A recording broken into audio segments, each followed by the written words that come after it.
I'm Katie Moussouris, Senior Security Strategist with Microsoft. I'm here with Ifta Ian Amit, Director of Security for Aladdin. Ifta, thanks for joining us at BlueHat, and what I'd like to know is, what are you speaking about at BlueHat? Okay, basically what we've been discussing today is a little bit further down the road from the technical aspects of web security and down into the behind the scenes of e-crime. Being in the security field for the past 12 years or so, we kind of shifted from just focusing on the technical aspects of vulnerabilities and attacks and attack vectors, and we've been focusing lately on trying to understand exactly the business model of e-crime and why it happens, how it's being funded and fueled, and why is it so successful these days. So is it about the psychology of these criminals who conduct crime online, or something different? It's actually more the business of it. Okay. The psychology is very simple. They're in a business. They're trying to make money. It's funny because it's actually, we're taking a lot of terminology from what you would learn in like a business degree, and applying them to online security and what's been happening there. Trying to piece in all the pieces together, figuring out who's paying who, how the software gets commissioned, how does vulnerability research happens and gets onto the e-crime field and is used online to compromise users and websites and so on and so forth. So you're saying that maybe there are different players in the e-crime economy. So there are the suppliers of the malware that get commissioned by the, sort of the organized crime boss heads, right? Yep. So how much of this actually applies to traditional organized crime business models? It's a very good question, because it actually does. Earlier in e-crime, it used to be kind of a wholly owned subsidiary, or kind of a wholly operated business. And as it picked up and proved to be worthy the investment, and basically proved that the business model is working, traditional organized crime is kind of taking over and is more associated these days with a lot of the e-crime operations that we're seeing. A lot of the work that we do is done in conjunction with law enforcement all across the world, in the US as well as in Europe. And we're actually seeing the links between organized crime and the e-crime operations that we're tracking. Obviously, we don't have the capacity to go into the full length of tracking down the links between organized crime, naming the names, and connecting the organizations, and that's why we work very closely with the law enforcement. So, so tell me about the different players in this whole food chain. Yeah. Well, we're going to start from the top. In the top, there's the CEO, so to speak. The Godfather. The right? Godfather. The e-Godfather. That's right. That's in this business, trying to make money. You have to remember that most of the money is being made out of stealing identities, stealing information related to financial services, such as banking information, credit card, and so on and so forth. And most importantly, business data. Business data is usually sold for the highest prices, as opposed to common, so to speak, personal financial data that is very commoditized these days. Now, taking it from that Godfather CEO level down, we see a lot of moving pieces in the form of groups that create software to cater for those criminal groups. We see software as a service being adopted as a model, so that you don't have to operate everything by yourself. If you're in that business, all you have to do is get an account on a server that is operated by a bigger group or by a different group that is a little more technical savvy and has the resources and capacity to manage that server. So we see a lot of software being commissioned, as I said, to control that. We're seeing a lot of software being commissioned to gather up vulnerabilities and exploits and manage their deployment. A lot of reporting mechanisms associated with these, mainly for tracking the ROI of vulnerabilities, so that you can make sure that the vulnerabilities you're using are actually working and bringing you money. And if they don't, you can replace them. You see a lot of reporting done on the geographical side of things. again, the link between e-crime and organized crime is usually more geographical.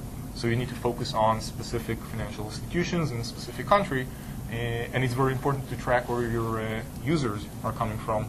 A lot of software on the control side. So when you do get users infected with bots and Trojans, you need to manage those. So controlling them, reporting on them, giving orders and managing the interaction is also a big part of the supply and demand chain. And it's different groups. So everything is kind of, you just need to pick the right parts that you want to operate with, string them together, pay whatever you need to pay to operate it, and you're off. You're off doing and business, running. yeah. So, so you mentioned, getting bots installed. You also mentioned vulnerability frameworks. Yeah. I assume there's also phishing, that's on the menu for some of these sites. So maybe targeted phishing. What are some of the other vehicles that are available, to the respective godfathers, shopping? There are a lot of phishing kits out there that are available. Again, these have been commoditized by now, so you can kind of get them for almost free. But there's a shift in that area that tries to get back to the client installed stuff.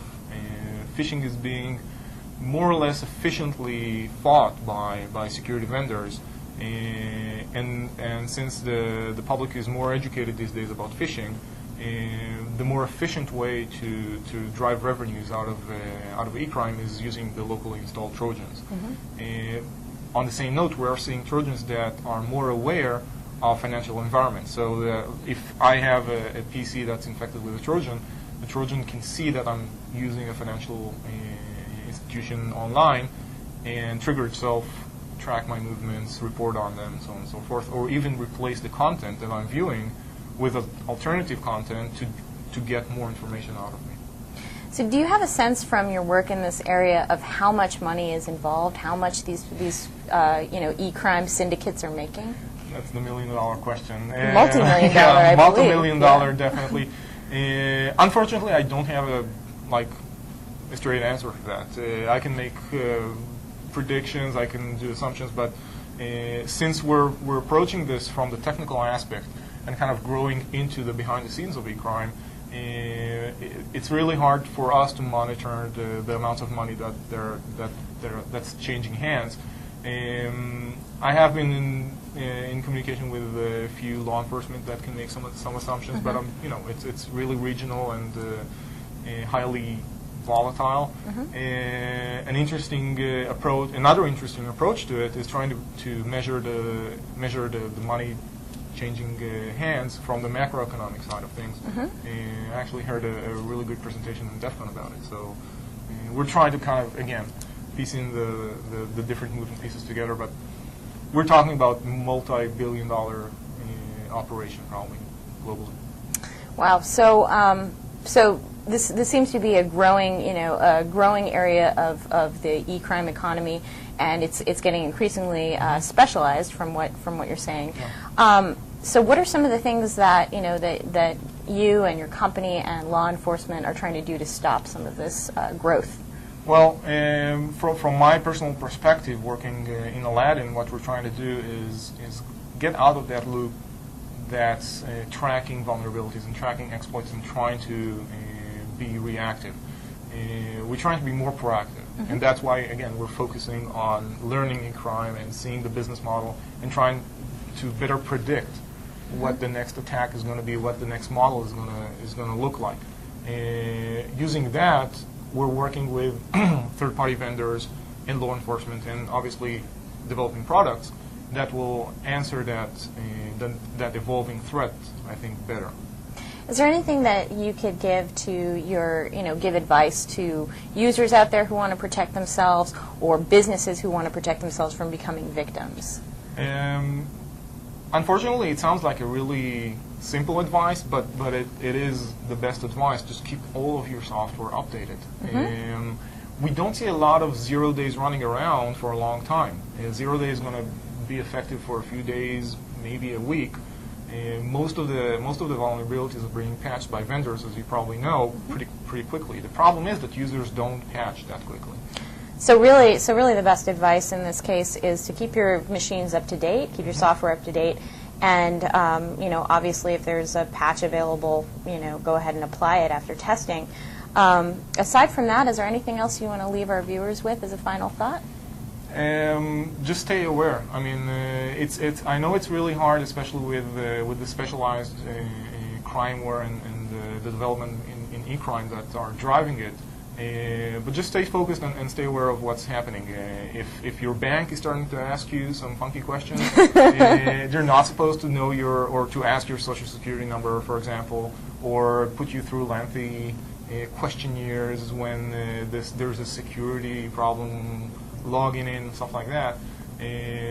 Just note that and kind of stop what you're doing. Call the bank, scan your PC, make sure you're not infected. Because a lot of the success of crimeware is based on the fact that it's mimicking real world and legitimate questions and legitimate processes, and leading the users to just answer them and kind of follow through. So it's always a mixture of technology and the human side of things. So great. Stay focused. Well, thank you so much for joining us, and I'm looking forward to seeing your talk. Thank you. Thanks.